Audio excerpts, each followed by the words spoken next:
What's up, everyone, and welcome back to the channel. Before we dive into today's story, do me a favor and smash that like button, subscribe if you haven't already, and ring that notification bell so you never miss an update.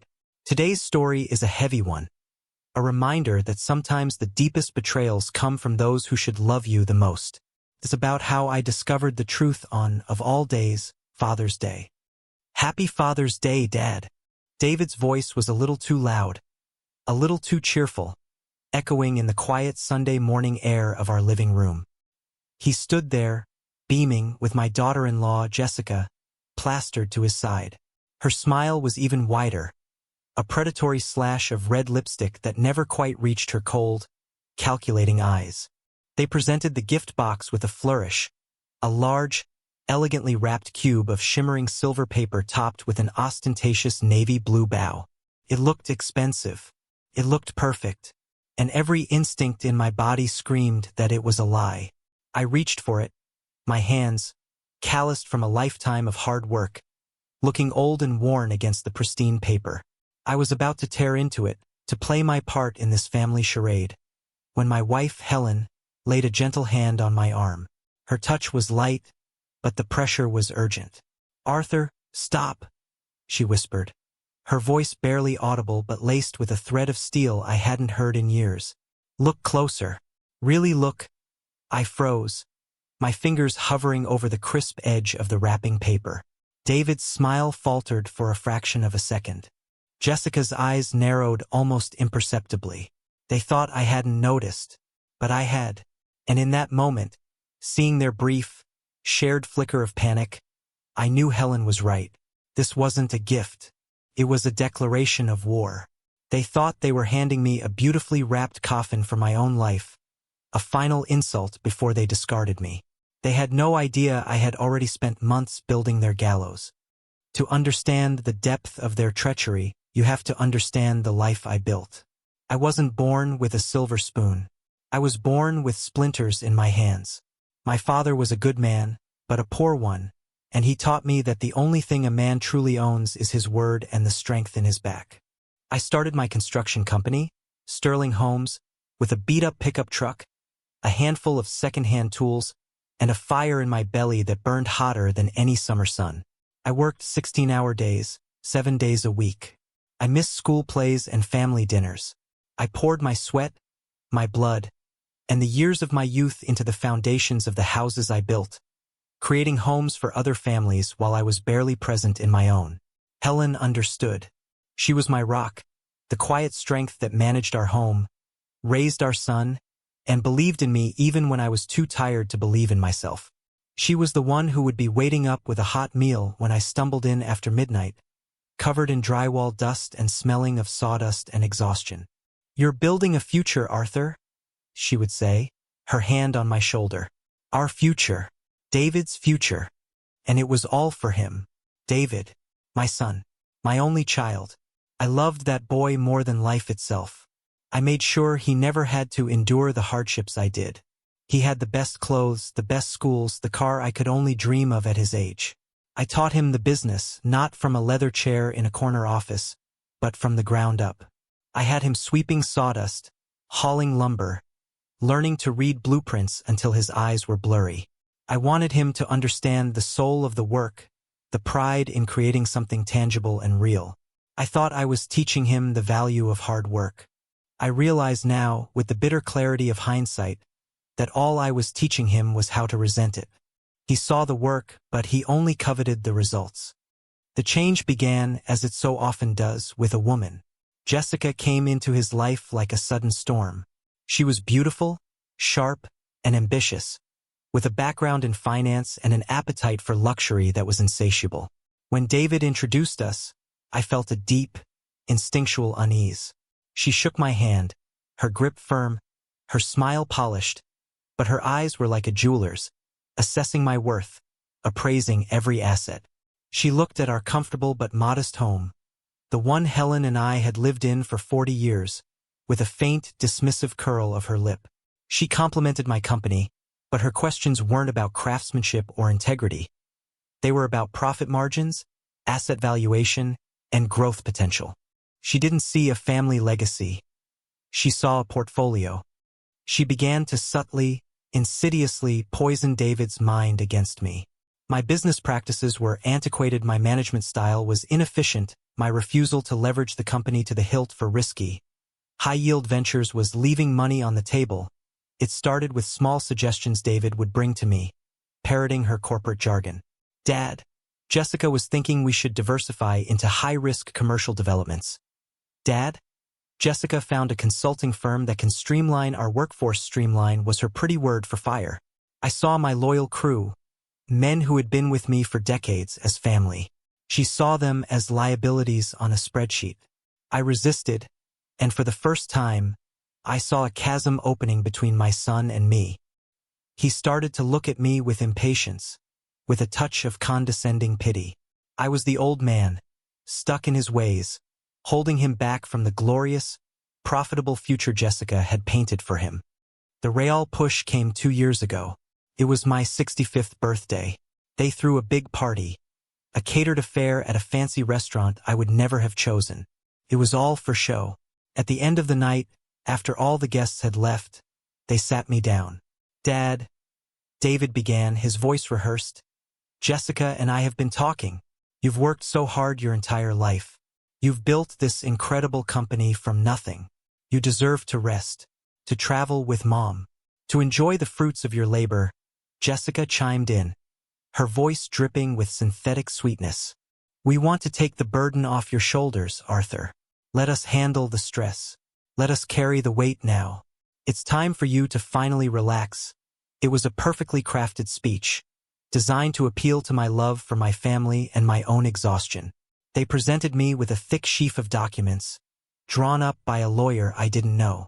They wanted me to retire, to sign over my controlling interest in Sterling Homes to David, who would be the new CEO.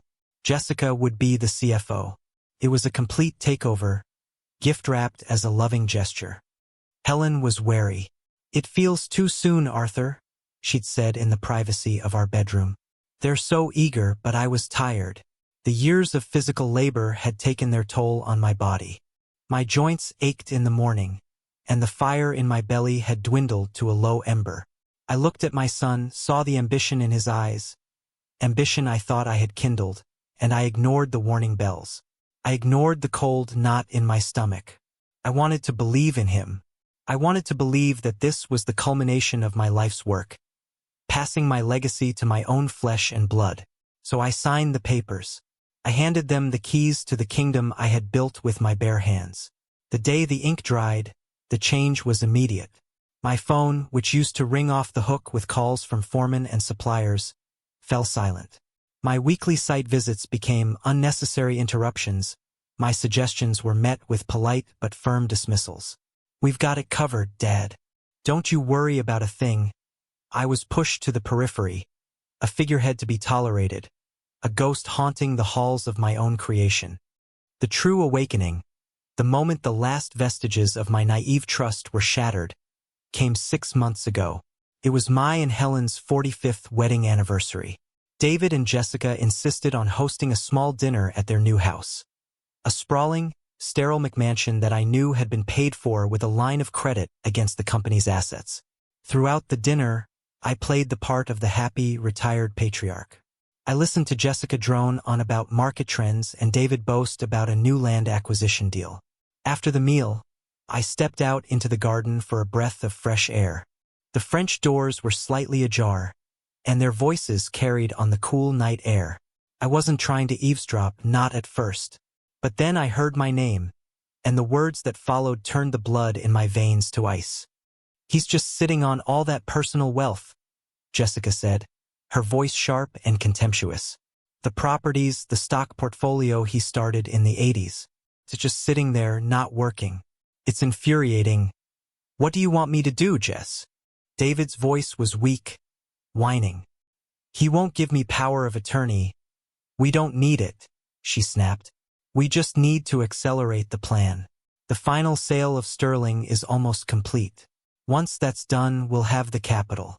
We find a nice, clean, managed care facility for them. Something out of the way. We tell him it's a luxury retirement community. By the time the old fool figures out he can't check himself out, the money will be safely in our offshore accounts, and will be gone. There was a pause. I held my breath, praying, begging my son to defend us, to show an ounce of loyalty, of love. Instead, I heard him sigh. I feel bad sometimes. He's my father. He's an obstacle, David. Jessica's voice was cold, devoid of any emotion.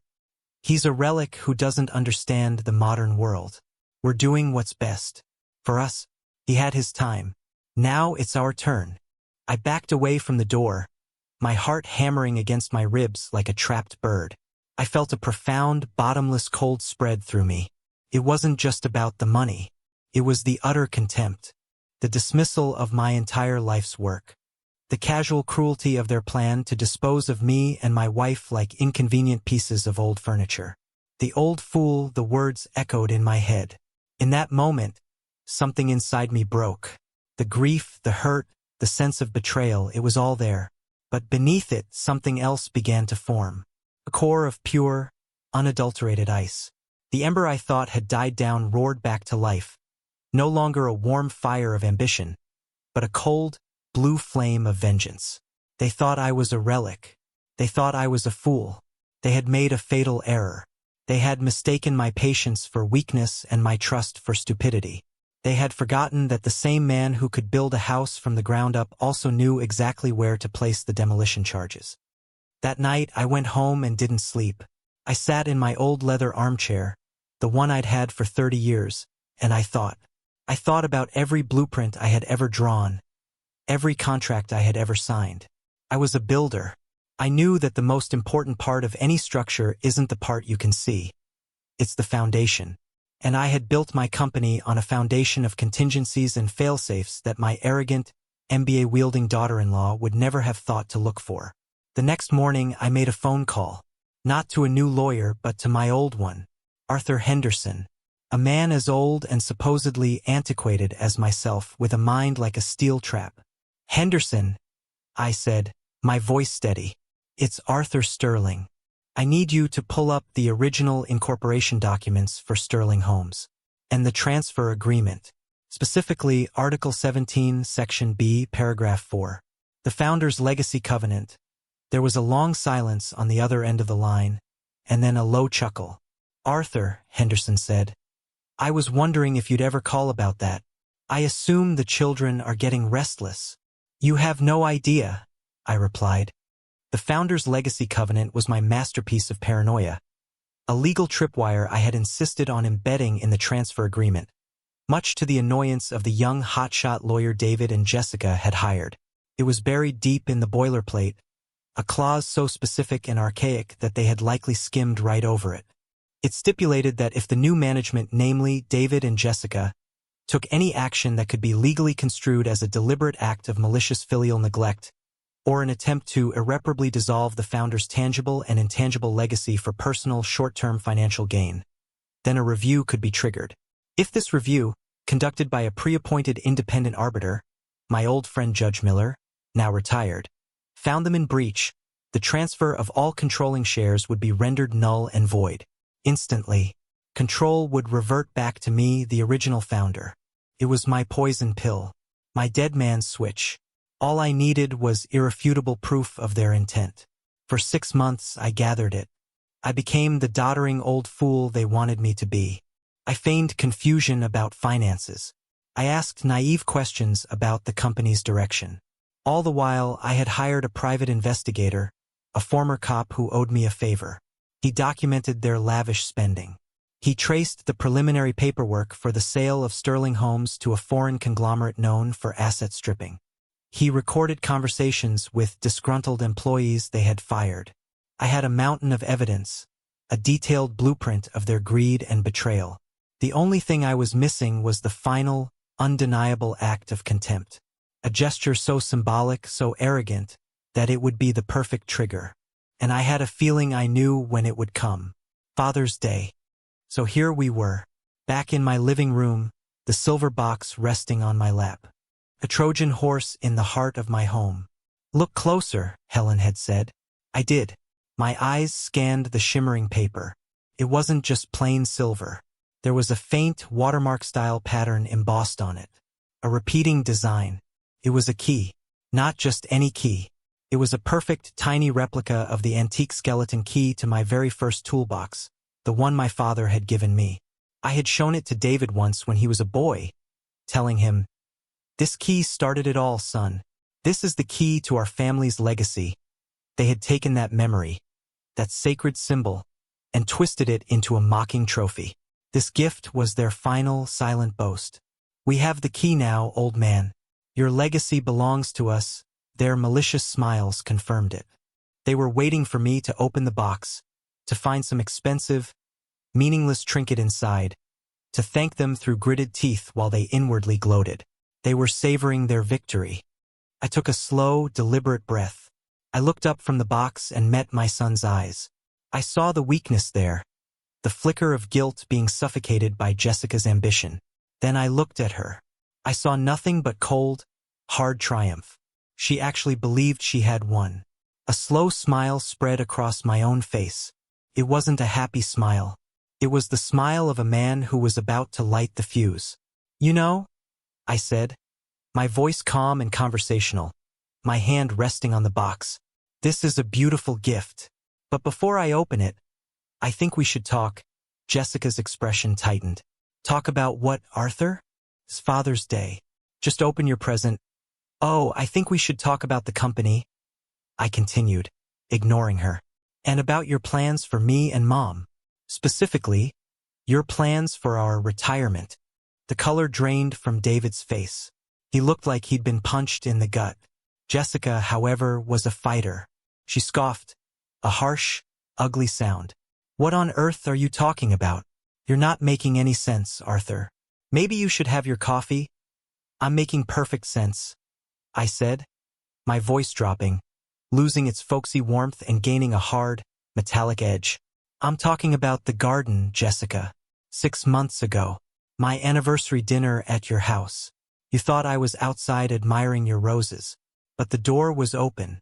I heard everything. I watched the mask of composure shatter." Her face went from smug confidence to stark, abject panic in a single heartbeat. I saw her mind racing, trying to find a lie, an escape route. But there was none. "I heard you call me a doddering old fool," I said, letting the words hang in the air. "I heard you talk about selling my company, the one I bled for, to an asset-stripping firm. I heard you planned to take our money, put us in a home, and disappear." David started to stammer. "Dad, it wasn't. We weren't." "Be quiet, David," I snapped, and he flinched as if I had struck him. My gaze remained locked on Jessica. "You made one mistake, Jessica. Well, you made many. But your biggest was that you thought I was stupid. You looked at my calloused hands and my simple life, and you assumed the man who built a multi-million-dollar empire from nothing was a simpleton." I picked up the box. "This was your final, fatal mistake. This symbol. This key." I tapped the embossed pattern. "You thought this was a clever, cruel joke. A way to tell me you owned my legacy. But what you've actually done is provide me with the trigger. The final piece of evidence for Article 17, Section B, Paragraph 4 of the transfer agreement." Jessica's eyes widened in confusion. What is that?" "It's called the Founder's Legacy Covenant," I said, savoring every word.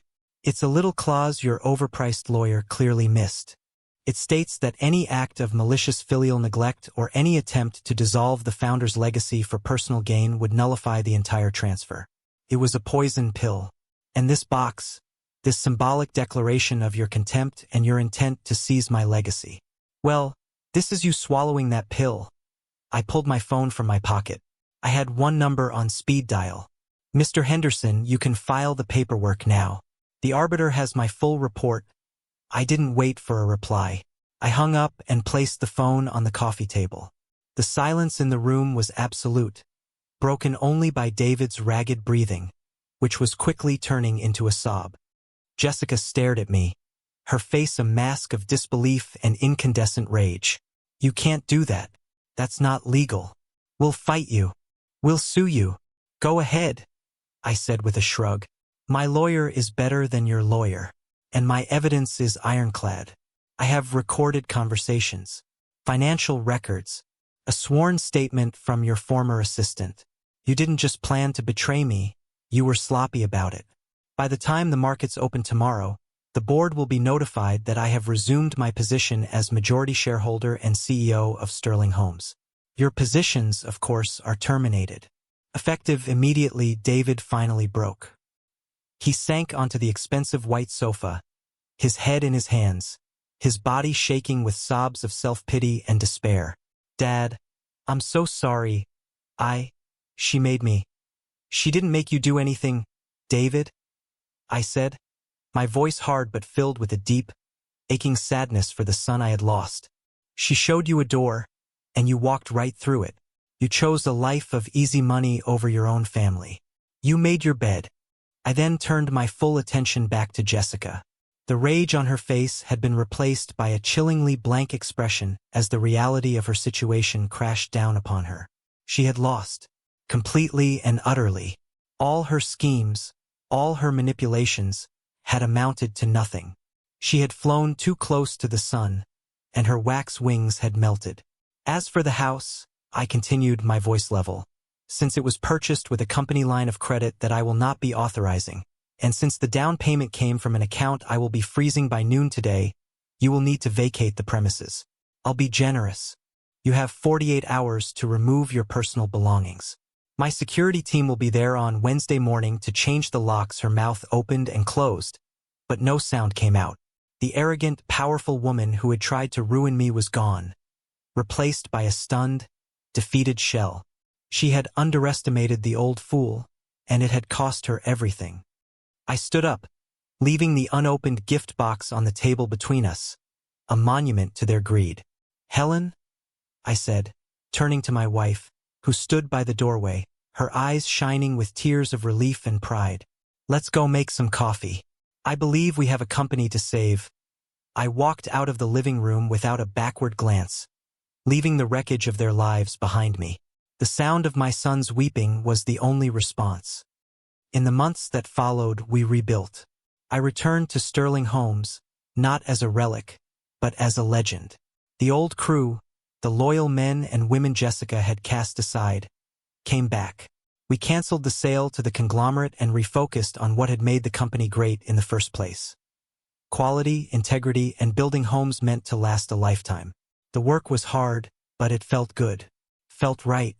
My hands were calloused again, and my heart was full. Jessica, as I expected, disappeared. She took what she could and left David buried in a mountain of personal debt. The last I heard, she was working for some soulless investment firm in another state, probably already sinking her claws into her next victim. David tried to reach out. He sent letters. He left tearful voicemails. He begged for forgiveness, for another chance.